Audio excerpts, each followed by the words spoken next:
A new report released by UNICEF says Ethiopia has made tremendous gains in reducing child mortality in recent years.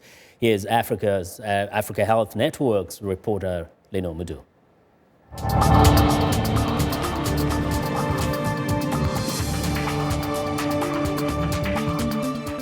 Today, health worker Abong Obio visits residents in Okura village.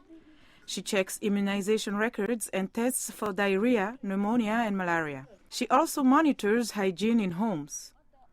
Okura is a remote village located in southwestern Ethiopia. During the rainy season, the village is largely cut off, accessible only by river transport. But now people are able to get services from community health extension workers. This has helped curb the childhood mortality rate in the country. Before, a lot of children under 5 years used to die because of lack of knowledge about good health. Now I try to educate and change the community to reduce death and illness among children under 5. Over the last decade, Ethiopia has taken measures to curb the child mortality rates by half. Among other things, the government and its partners have enabled thousands of mobile health workers to reach residents in remote parts of the country. Certificates are also awarded for model homes. These are households that adhere to good health habits like washing with soap and using insecticide-treated bed nets.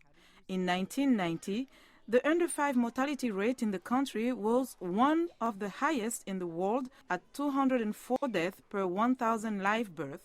By 2012, this rate had been slashed to 68 deaths per 1,000 live births. The country's global rank has risen from 146 in 2000 to 68 in 2012. The reason why my brothers died is because at the time there was no health facility. But now there is a health center and health extension workers. They take care of everyone. In a new report examining trends in child mortality since 1990, UNICEF says Ethiopia reduced its under 5 mortality rate by 2/3 between 1990 and 2012. The country now meets a target of the UN Millennium Development Goal 4. More children are now thriving beyond their 5th birthday, and their parents are having fewer children. I never thought this change would come 5 years ago.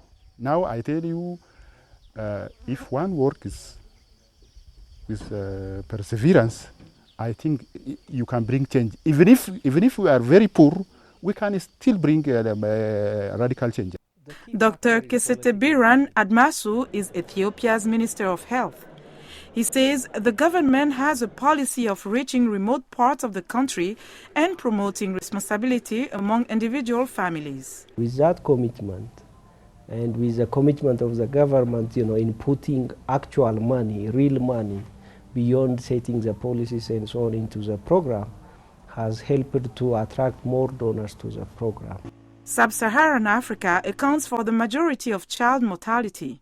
Countries like Rwanda and Liberia have also made dramatic gains, lowering their under 5 mortality rates by more than 2/3 between 1990 and 2011. Linord Moudou, VOA's Africa Health Network. Well, that's our Africa Health Network report for today. For more health news and developments, be sure to visit our website, africahealthnetwork.com. And that's our show for today. Be sure to watch Africa 54 on our website at voaafrica.com. For more news, tune in to VOA's evening radio show, Africa News Tonight, at 1800 UTC. And in the mornings, Today Break Africa between 0300 and 0600 UTC, Monday through Friday. Thanks a lot for watching. From all of us in Washington, have a good night.